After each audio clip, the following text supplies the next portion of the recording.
And we are live. What's going on, folks? Welcome to another episode of the Run and Gun Podcast. I'm JPeeps.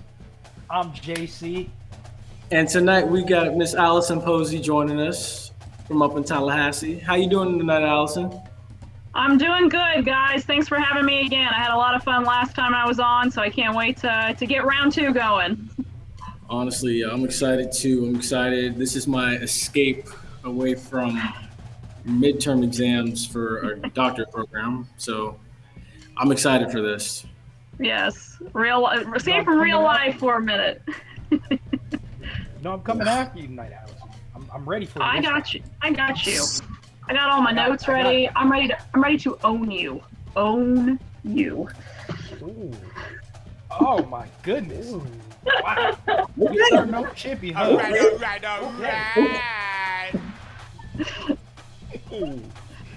Oh man. She called you out. Right? Boy, I gotta go now.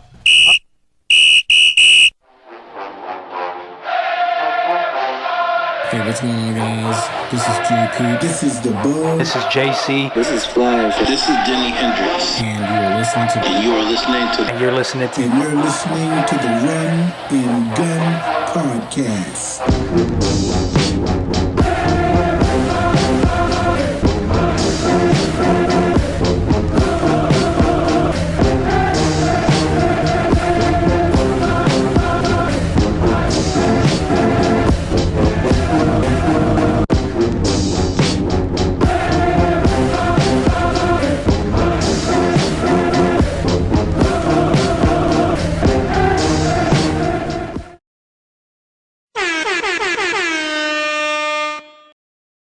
Appreciate it. Yeah, you bet you have a good one. Yep. So what's going on? What's going on? So we back. So quarter one. We starting off with the Super Bowl. I got to start off with it. I will say this, if my Wi-Fi connection wasn't so bad in my apartment right now, I would have my creamsicle flag next to my more modern day pewter and red flag right now, just talking trash. Throwing it back. Of course, you got to. I hope we see those uniforms next year, to be honest with you. But I was reading something today where they didn't have like the super new uniforms on the other night, and they said that's the reason why they won the game, because they didn't have the ugly rebranded uniforms. Yeah, you know what? You were not the first person to say that. But honestly, those uniforms, they grew on me. They were okay, but they weren't like what makes the Bucks the Bucks. Like, you would have expected something more pirate-like versus a long. I'm a traditionalist. Oh, throw it way back. Yeah. Listen, I'm a traditionalist anyways. I love old school. Like, Alabama hasn't changed anything, and they're doing all right. So I'm a super big traditionalist. If you want to throw in a new look every once in a while, that's cool, but why change things, man? I like the old school look. Yeah, I love the old school look. I like the way it looks, and I mean, they won it. They look good, and hey, we're celebrating in Tampa. They were more than celebrating. I said, y'all are in the thick of it. So. Oh, I'm out of it. I am like on the opposite. I'm on the Space Coast right now because I've moved. I'm 2 hours down from it. Yeah, but y'all are closer than we are. I mean, y'all are closer than I am here in Tallahassee. I mean, it's been pretty neat looking at all the video today. I know y'all saw Tom Brady chucking the Lombardi Trophy over to Gronk. That actually made me my heart dropped. Yeah. Oh my God. My heart. From one boat to another. Yeah, from one boat. My heart dropped for a minute. I was like, oh gosh. And then when I saw what he looked like, what Tom Brady looked like after he got off the boat, it's even more of a miracle that pass even happened, because he was feeling pretty good. It was crazy because I was thinking to myself, I was like, and JC knows this too. I was like, Lord, don't let this trophy land in that nasty Hillsborough River. Because I don't know what's going to happen to that Tiffany silver. It would instantly disintegrate. It would corrode automatically. Probably because Lord knows what's in there, and the stories I've heard of what's in there. I wouldn't want to take a swim in there. Trust me. But my first question is this tonight. How are we feeling about the fact of the free agents coming back? Because I went back and looked at it. They got $38 million in cap, and after the parade today, I don't know if y'all saw it, but everyone's confident that the majority of those free agents are coming back. Well, Mike Evans said too, though, that he was willing to take a salary cut to get everybody to stay. I mean, it's almost reminiscent of what LeBron did when he was with the Heat. You take that pay cut, you keep the family together, you keep the good times you had going, you keep that core base, and if you want to add somebody, if the cap space is there, you add them. But the fact that they're willing to sacrifice says a lot about this team. Exactly. I mean, I still like it. They have $28 million in cap space, but that's still a lot of guys that you have to sign back, important pieces. I mean, I guess if everybody takes a pay cut, but not everyone's going to take a pay cut. Because I feel like here's what's going to happen is, like, the one thing that's going to happen is I don't think Ndamukong Suh comes back, because I think Ndamukong Suh was on a one-year deal. The other thing I think is, Mike Evans is going to take his pay cut. That rumor of Levante David wanting to be the highest paid middle linebacker in the league, it turned out to be false. He even said that was true. Chris Godwin, you can franchise tag him and take care of that. Shaq Barrett already said he wants to be back. We'll see what happens there. I can see Gronk coming back, and I can see AB coming back. But also, Adrian Peterson said he wants to come to Tampa, but I don't know how. Who? I don't know how realistic that is. Yep, Adrian Peterson said The land of second chances. You know what's crazy? Tampa used to be a place where careers went to die, but now it's a land of second chances. Now it's where dying careers go to live. Yeah, honestly, yeah. Listen, LaShawn McCoy, back-to-back Super Bowl champion, and he didn't even play. I mean, this is the thing. Like, I feel like we're getting a little ahead of ourselves because you have to think about the future. You have to think about what's next. These guys literally just stepped off the boat. All of them are still enjoying the Super Bowl win, if we're being honest here. Let a week go by, and then we can start talking about salary, who's staying, who's going to take a cut, who wants more. I think things will work themselves out because, again, I think people want money, especially NFL players, and rightfully so. They work hard, their bodies take a beating. Yep. But when you realize you got a good thing, I think your brain opens up a little bit, and you're like, you know what? If we could keep this group together, look what we could do next year too. Remember how good that felt celebrating that Super Bowl win? Let's do it again in a year. Yeah, I agree, and I think the factor of Tom Brady being in town, because they're even talking about restructuring Tom Brady's deal. Some told me he wasn't just going to be for 2 years. They're talking about restructuring him and making him be around longer. You know, he wants to play till he's 50. He's already 50. He's already 50. This is the thing, and I'll say this about Tom Brady. I'm a Saints fan, so it's in my heart. I can't root for the Bucs, and I can't root for Tom Brady because he knocked the Saints out of the playoffs this year. But I think he proved to a lot of people that said, oh, the Pats are only successful, Tom Brady is only successful because of Bill Belichick. I think Tom Brady proved a lot of people wrong with that, and I have to give credit where credit is due. He went down to Tampa. He showed people that he can win without Belichick, and I think the proof is in the pudding. Look what happened with the Patriots this year. Just saying. You're gonna learn today. It's true. It's true. JC's got something on his brain. What are you trying to say? I feel like he's been holding a lot in. You know, well, he's making fun of me because he's got his little headband on. So I know he's already got something to say because he put the headband on. So I'm waiting for it. I'm standing in solidarity with my man Patrick Mahomes because I am under fire tonight, obviously. But you know what? Listen, I won't go as far as to say that the Brady and Belichick thing, because it's not like he hopped into Tampa and Tampa was like the least talented team in the Oh no, I agree with you. I agree with you. Right. I mean, goodness, it's hard not to win with the team that the Bucks had. So It is. But you have to think too. You're also he was with the Patriots for a very long time, with a lot of the same guys for a very long time, and you build that connection. Yeah, he had a Gronk, but other than that, you have to build chemistry with a team. For a while, this Bucks team, they were 2 games over 500. What was it, week 14? They turned it on late, and they got it to click, and they got everything to move together. But I think that's a testament to his veteran leadership, knowing what he's doing and making things happen. And I will say, hold up, wait, who is it? Question. Answer. Could Jameis have won with this team? No.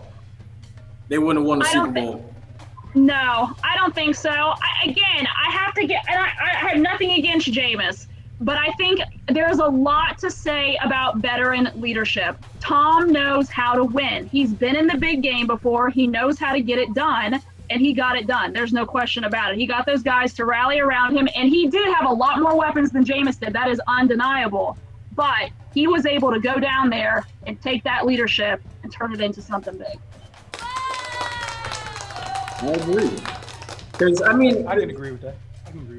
It's what NFL Network was saying today before we transition here. You know, like you had the situation where a lot of guys like your reputation in the league speaks for itself. If you're constantly doing the right things like Tom Brady's doing, and it shows on Sunday, guys will follow and buy into that. And it's the same thing with a lot of things in life. If you're doing like what Jameis was doing, which his heart was in it, but mentally it was not there, it's hard for guys to buy into that. Look, I love, they'll be like, look, You're lucky I can't throw a challenge flag, because I would challenge you on that one. But proceed. I agree. I will agree with you there, because this is the thing. You said people buying in. Jameis is a leader, and there is no denying that. Anybody that's ever played with him will tell you he's a leader. But it's a lot easier to believe in somebody when the wins are coming. And Tom Brady made the wins come. It's a lot easier to buy in. It's the truth. And this is coming from someone that was a huge Jameis supporter that will tell you, I felt Jameis should have stayed and been his backup. Absolutely. I agree. I love Jameis, and I wish him nothing but the best. And I am glad that he ended up with the Saints to learn under Drew Brees. He needed to be with a veteran quarterback to kind of get any quarterback, a lot of quarterbacks that have success at the NFL level kind of have a tutor for their first couple seasons to kind of get that, how to handle yourself, how to conduct yourself on game day, how to conduct yourself in the locker room, and being around a veteran quarterback, I think will benefit him in the future. Yep. But, you know, as we transition now to the NCAA, there's that line at the bottom of the screen. Gonzaga looks like the hottest team for the NCAA tournament. And also, you know who's right behind him as the other undefeated? It's Baylor. Oh, I thought you were going to say FAMU. No, although they had a very big win last night. They had 2 big wins, back-to-back big wins at home. It was the MEACs, they're doing double headers. So they beat Central Monday night, and they beat Central last night. Nice. I thought I saw one of those on TV. ESPN2 was Monday night. FAMU was on ESPN2 Monday night. Okay. See, I want to watch these basketball games so bad, but given my circumstances with midterm week, it ain't happening. Yeah. School over everything right now. I'll tell you this about the NCAA. I don't know how I feel, because I'm in a situation where I cover Florida State for a living, you know, along with FAMU and everything, but I cover Florida State for a living, and Florida State is now on their second quarantine. They've missed a total of 6 games so far, and those are just the quarantine games they've missed. So it's really hard, especially this point in the year when you have a month left to go until things get real. It's very hard to get better when you're not playing, because you can practice all you want. There is nothing like game speed, conditioning in a game. Central the other night had a kid that was sick after the game because Central hadn't played in like 40 days when they played FAMU, and he was physically sick because there is nothing like game speed. So that's my concern with the NCAA tournament, and I know they're going to do it in a bubble type atmosphere, but I don't know how I feel about, oh, this team is the best, this team isn't the best, because as we know, things change daily. And some of these teams that are not playing right now, I'm really concerned about them as we kind of carry over into the NCAA tournament. I agree. Yeah. I think that might kind of lead to why, and I spoke with them about this Monday night, but I pointed out something interesting. That Drake was undefeated, but they were ranked 25th in the country. I think Florida State was, like 18th? I know the one from Yeah. Toronto? Drake's a team all by himself, out on the floor. Hit the Lord have mercy one just for yesterday. Lord have mercy. Rankings too. It's I think last time I was on, we talked about rankings with college football. I think rankings have to be taken with a grain of salt because, again, like I know Houston was a team that we had brought up. What are they, 16-2? When you play in the AAC, who are you playing day in and day out? You're playing the same teams over and over and over again. So if the competition is not there, your record is going to be a little inflated. So I feel like some of these teams that are at the top in a real year, maybe they would be that good. I don't know. That's what I'm saying. This NCAA tournament, it's a crapshoot to me because these teams that look really good, they might get in and play somebody and not look that great. Although North Carolina and Duke are pretty much bubble teams right now, which is wild to say. So that's what I'm saying. This NCAA tournament, if this is the year that some Cinderella team is going to win, this might be the year because I don't know how it's going to go. I mean, some team could get COVID in the NCAA bubble. I mean, I don't know. I don't know how it's going to go. We're just going to have to wait and see. That basically tells me to not fill out a bracket this year. This might be the year to fill out a bracket because it's really just flip a coin. That's honestly how I feel this tournament could go. I don't know. I mean, I feel a little more confident again with the teams that are playing right now, even if they're playing in a weaker conference, because at least you're getting those game reps. Teams that are on quarantine right now or haven't been able to play as much, those are the teams I feel for. Because this is the time of year when you really want to be hitting your stride, when you really want to be kind of ironing out those bugs that you're working on. And if you're not playing, how do you get better? You can work on it in practice, but there's nothing like game speed. There's nothing like game reps. I agree with that. I definitely agree with that. Question? HBCUs were well represented in the Super Bowl. Tis true. I was very impressed with that. You had I didn't, you know what, it was crazy. I didn't know Todd Bowles was the defensive coordinator at Grambling back in like his heyday. I had no idea. Yeah, I mean that's neat, and I know too. We had talked about the recruits, the 5-star recruits. I feel like that's at this point it's such an old. We all know stars mean nothing. So there was one 5-star recruit that played in the Super Bowl. Stars too. There was like 2 or 3. Like I think. Here we go, right here, scrolling. Only one 5-star recruit played in the Super Bowl. Stars don't mean anything. They don't mean anything. So you're a star. For all these people that are concerned about, oh, if I go to an HBCU, I won't get seen. I'm going to tell you something. If you go and you ball out, you're going to get seen. Tariq Cohen is the perfect example of that. You go, you ball out, you have a good college career, people will come. People will come. So the whole star argument, and if I go to school A and school B is as big, you go and you take care of business, you're going to be fine. I Even agree. the devil's advocate add to that. No matter what you do, they're gonna find you too. There you go. Yeah. If Hannibal Lecter ran a 4.0, I'm just saying, you might end up with a spot. That's all I'm gonna say right there. I don't know what the whistle means. 2-minute What does the whistle warning. mean? Oh, okay, got you. See, this is the thing too. So you talk about the NFL draft. This kid, the quarterback from North Dakota State, FCS school, the Trey Lance kid. They're talking about him being a super high pick. But that's what I'm saying. He had no Power 5 offers out of high school. This kid had nothing. And he goes to an FCS program, granted, an FCS program that is really, really good. But you go and you take care of business and you're going to be seen. If you're good, they will find you. You will be fine.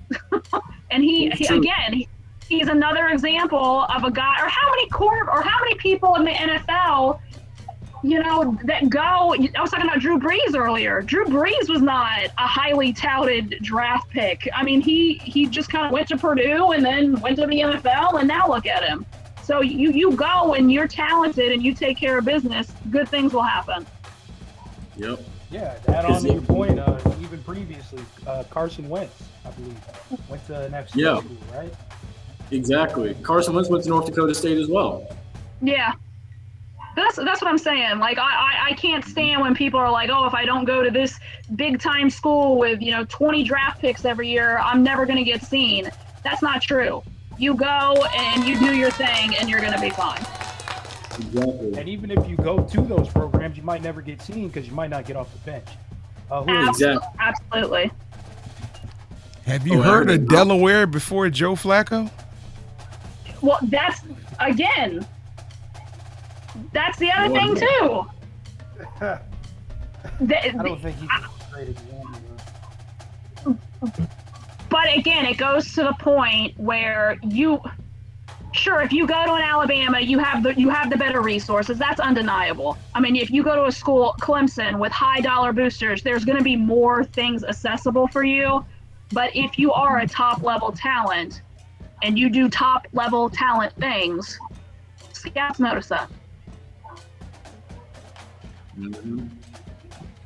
I agree. Fourth quarter, third quarter. That brings us now to the third quarter, where an interesting trade happened in the NBA. So Derrick Rose, I don't even know, I guess in the midnight hour, got traded to the New York Knicks from the Detroit Pistons. He basically went from one outhouse to another outhouse. I don't even know what to make of this. If I'm Derrick Rose, I don't even know how you even get excited about it. Well, listen, if I'm Derrick Rose, when that trade went down in the midnight when that trade went down in the midnight hour, I would have been burning the midnight oil and punching my fist in the air because ain't no way you just sent me to New York. But it might work out. Tom Thibodeau's there. Well, that's what I'm saying. He's reunited with he's reunited, which he arguably had his biggest success under him. So you reconnect that maybe. I mean, let's be real. Derrick Rose, he still produces numbers, but he's kind of on the downward trend. So you go somewhere where you can be a good 6-man, do a job that you need to do where you don't really have to go out and put up the superstar numbers. That might be a good fit for him. I guess a good outhouse, if we're using the one outhouse to another outhouse analogy, which is so mean, but it is what it is. Well, it came from a man in a headband. I'm waiting for his response. He's sitting here making fun of me, and I'm waiting for his response. And he's still quiet. It's like, wait, that wasn't even me. He's never this quiet. What did I do? Never this quiet. Oh my goodness. It's true. He really isn't. All I'm gonna say is, listen. Well, if you're gonna say it, speaking to the mic. You're getting it from all corners today, my man. All corners. I'm telling you, I feel just like Patrick Mahomes, man. I'm all under fire. My offensive line ain't working. I'm running for my life here. I'm running for my life here. Wow. And, but listen, you can go ahead and be a good fit in New York with the Knicks, but that does not get you to your ultimate goal of trying to get a ring. Watch me! I do not care how great of a fit he is. They will not be out of that outhouse status for a while until something gives. You're gonna learn today. But here's the thing with the NBA, and I was having a conversation with somebody about this the other night. When you look at the NBA, there's very little parity. There's like 5 teams that you know are going to be contenders every year. Unless you're traded to one of those teams or you play for one of those teams, you theoretically don't really have a shot to win. The NBA is there's not a whole lot of parity in the league. So unless you end up on one of those teams, if you're a superstar, you can kind of pick where you want to go. You can say, okay, the Lakers, they're good. Let's go to the Lakers. But if you're a guy not really on that superstar level, you better hope you end up on that team, because there's not a whole lot of competition, I guess is the word I'm looking for. There's really only five contenders every year. Rank them. Yeah, you got a point. She's got a point. And honestly, too, one of those competitors, surprisingly, right now, is the Utah Jazz. And I was watching their game last night, and they actually won convincingly, and I was very impressed. Oh, hold up, wait, I think he want to throw a challenge flag. Because he counting his fingers, hold up. He's counting. I don't know what he's on 4. I don't know where he's going with this, but I'll wait. I was counting out the contenders. Does Miami add up somewhere in there? Because I don't believe Miami was one of those teams who was in the 5 always ready. Yeah, but you saw who they brought in. That's what I'm saying. They weren't, but they brought in the superstars to make it happen. Derrick Rose is not LeBron James. It ain't happening. All right. I'm talking about last year. I'm not talking about you. Jimmy Buckets. Yeah, I understand. And you can have the anomalies where things happen, but what I'm saying, there are only a few contenders every year that you know are going to make a run, and you either buy your team or you build your team around those superstar guys. The NBA is not anybody's game. It's not. I'm just saying, eventually outliers do add up. I mean, Milwaukee is another team, but they don't really have the superstars of a Lakers. Yeah. And I will say this, and I think that the Jazz tie into this as well. This year, and I know I say COVID all the time, but this year is so odd. The lack of the preseason, getting things together, guys having to sit out, maybe having to miss, maybe having to skip games. And this is not just the NBA, and we talked about this with the NCAA tournament too. This is a year that I feel that anything can happen, because of kind of those outlying factors that you don't know. Now, granted, if you have a team with superstars and those superstars stay healthy, you're always going to be that one step ahead. But with this world we're living in now, a guy could test positive, a superstar could test positive, and he could be out for 2 weeks. And you better hope that you have the backup around him that you can continue to play. I agree with that. His face. He's plotting. He's plotting. I know. He's waiting. I know. I'm waiting too. Let's go. You better not mess with Allison. You know why? I got soul, and I'm super bad. I remember when you used to play that for me. But you know what? Used to. It's cool. He's just mad he can't. He's just mad he can't pull off the headband look like I can. We're all good here. We're all good. And I'm super bad. We're all good. Watch, JC gonna run up to like the nearest Dick's Sporting Goods or a sporting goods store somewhere and just buy a whole bunch of Nike headbands and just start wearing them every week. No, just do what you did in high school, JC. When your underwear gets old, just cut them and use the band around your underwear for a headband. Oh. Wait, that's what y'all was doing in high school? I I've seen it with the sleeve of shirts. Oh, Yeah, I had the sleeve of the You cut the shirt. sleeve. Yeah, I had the sleeve of the shirt. I never knew about that. Hold on, I never now knew you about the expose underwear yourself ban now. either. Hold on. Well, You done expose yourself now. What was y'all doing in high school? I Not cutting up said your- what you used to do in high school. Listen, that idea had to He come did from say that. somewhere. You did. All right. I think that's a conversation for off air. But one fun thing last minute is so the 76ers actually have the best record in the East. I don't know if y'all would classify them as an outlier. But how y'all feeling about, the 76ers chances of coming out of the East this year? Because I feel like the East is going to be anybody. Of all those top 5 teams, I feel like the 76ers in the East it's anybody's race. How y'all feel? JC's got something to say. I'm waiting. Go ahead and say She it. knows I'm waiting on her. Go ahead. No, I'm waiting on you. I've been first all night long. I've been saying stuff. It is your turn, my friend. Well, listen, I just want to say that the 76ers, regardless of the record that they have, we've all seen their track record that they always seem to fall apart at the most inopportune times, and I think we're still just waiting on that. Yeah, I mean, you're not wrong. I agree with you. Oh. They have there's no clutch gene. There's no clutch gene. The clutch gene is lacking. So we're cool right now. I got you. Is this happiness in my heart? Wow. It only Yes, took it 3 is. quarters. Wow. It is.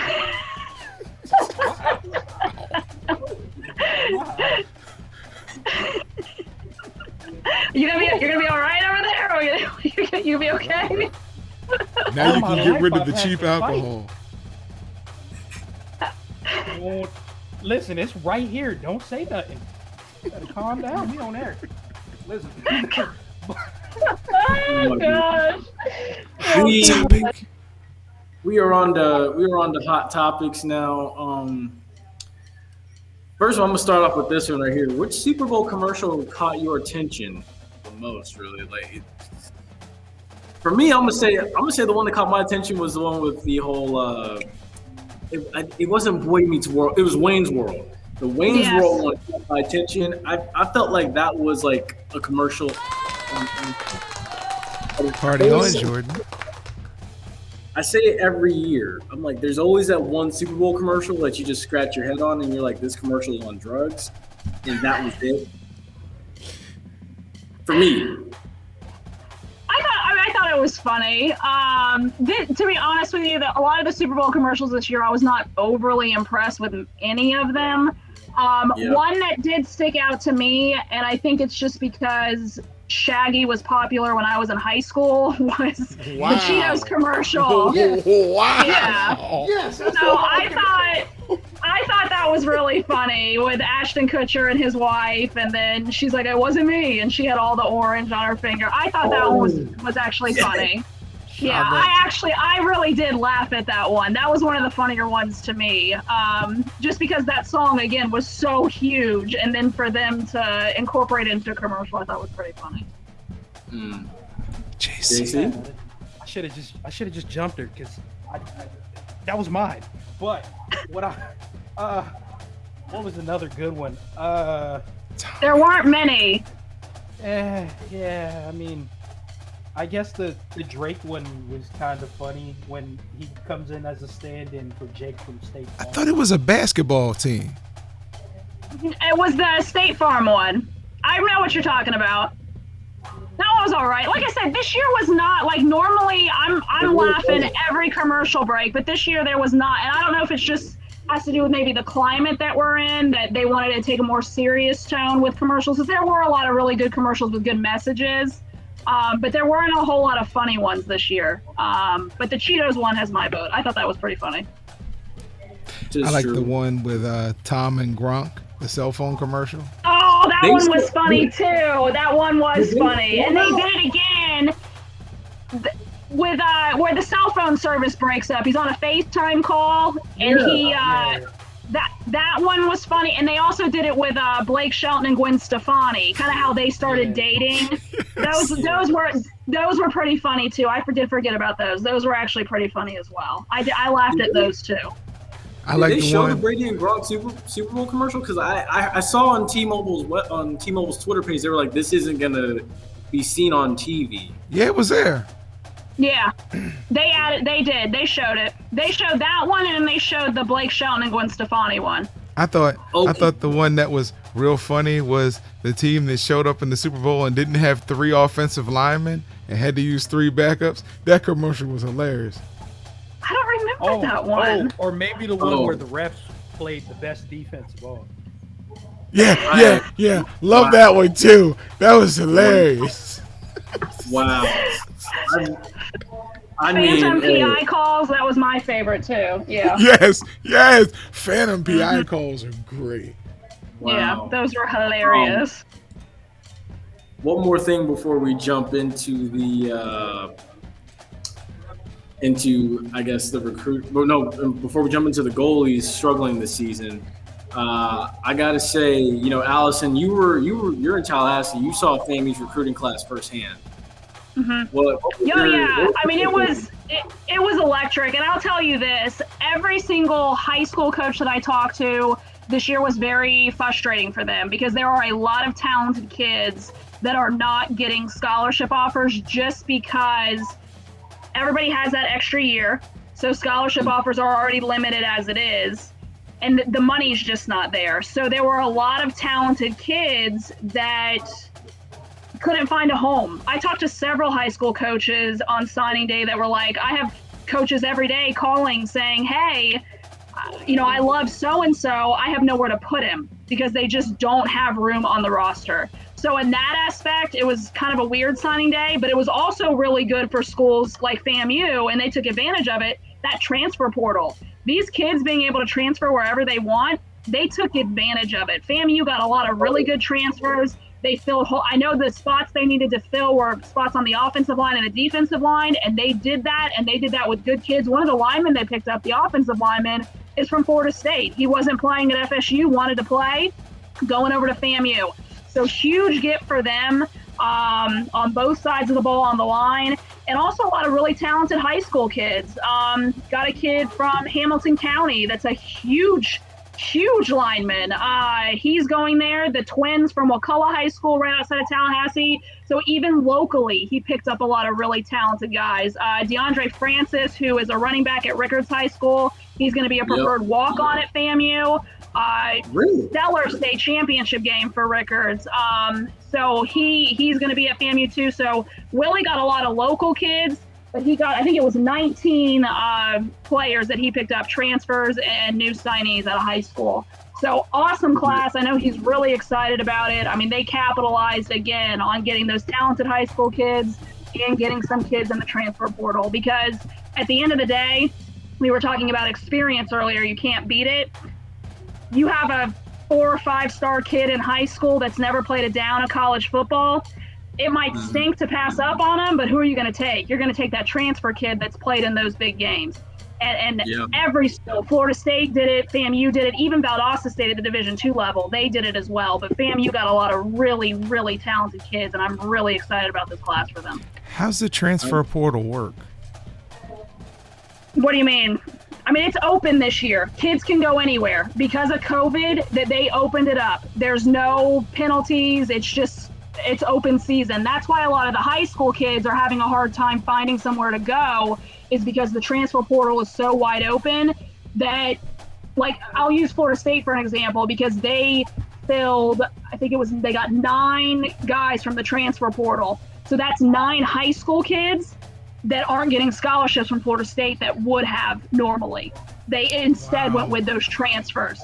So that's why a lot of talented high school kids are not having anywhere to go. And it stinks. It's really sad for them, because rosters are already tight because everybody has that extra year of eligibility because of COVID. But because the transfer portal is open, those colleges are taking full advantage of it.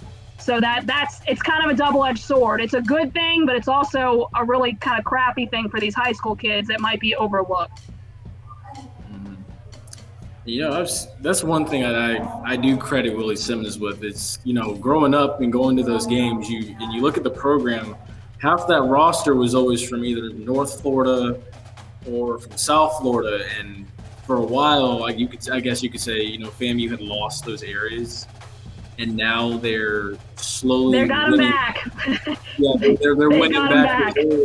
So I'm just like, look, as long as you can secure Dade, Broward, and then up there in Leon County and the surrounding counties, and even also to come. I can't say come here because I'm in Volusia County, but if you go and secure pieces of Hillsborough County and Pinellas and Polk like they did, that's fantastic. You got 3 powerful parts of the state right there that you just got guys out of. So absolutely, a huge bonus. And FAMU too. I mean, just given there's so much hype around this season. Again, I know we talked about it before, but the move to the SWAC, coming off the year that they had, not getting the chance to play this fall when they really wanted to. The hype is very big, and especially with, there were those rumors about Willie possibly going to South Carolina to be the running backs coach, and he said, nah, no way, like I'm staying here, I want to be here. So that kind of reaffirms that he is in this for the long haul. He is going to get this program, back on top, and winning huge games is a huge priority for him. I know that they want to put a lot of money into the program, so I'm really excited about the future of FAMU. Question. Do you think Deion Sanders coming to Jackson State has helped the other HBCUs? I do. And if anything, I think it's put more attention on HBCU football because you have those big time coaches and guys that want to stay coaching at the HBCU level when they could get a Division I, like another job at the FBS level. I think that says a lot, and it only give positive attention to HBCUs across the country. So yeah, without a doubt, 100%. I just want to say it's really good to see the electricity stemming from FAMU, because we had A.D. Gaucher over here doing an interview, and he was electric. He was, talking. He was ready for the season, and and you love to see the signing class that Coach Simmons has been able to put together, and it's really nice to see all the talk, and it's starting to build, and it's getting up there compared to, and I don't want to really say this with like hate or anything, but the previous regime. So we'll just put it like that. So it's very interesting to see, and it's a really wonderful thing. Well, it's amazing the turnaround too. When I got to Tallahassee in June of 2015. So we're talking about FAMU was on probation. They had 1-win seasons. It's completely turned around. I mean, they were Black College Football National Champions, and we're talking about in a 5-year span. There's been money has gone. That whole field house is renovated, new weight room, new locker room. The interest is there. I think the interest is only going to get higher. And again, the kids, you talk to the area kids that I talk to all the time, and they want to go to FAMU now. It's not like, oh, you're going to FAMU. It's like, oh, you're going to FAMU. So the interest, and again, the SWAC, everything, it's perfect. It's the perfect time to be playing HBCU football at FAMU right now. All right, we got to stop you right there. Thanks for joining us on the show. Don't forget to follow us on Spotify. Yeah, follow us on Spotify, Instagram, Facebook, Twitter. Like, share, and subscribe on YouTube. All those are at Tony Talk. And then also too on Instagram, it's at Throw Flags. And then Allison, where can they find you at? Allison, Alison, Posey, Posey 14, Instagram and Twitter. Same what name? Make sure you follow the right Allison. Yeah. Yes. Thank you so much for joining us, Allison. You are awesome.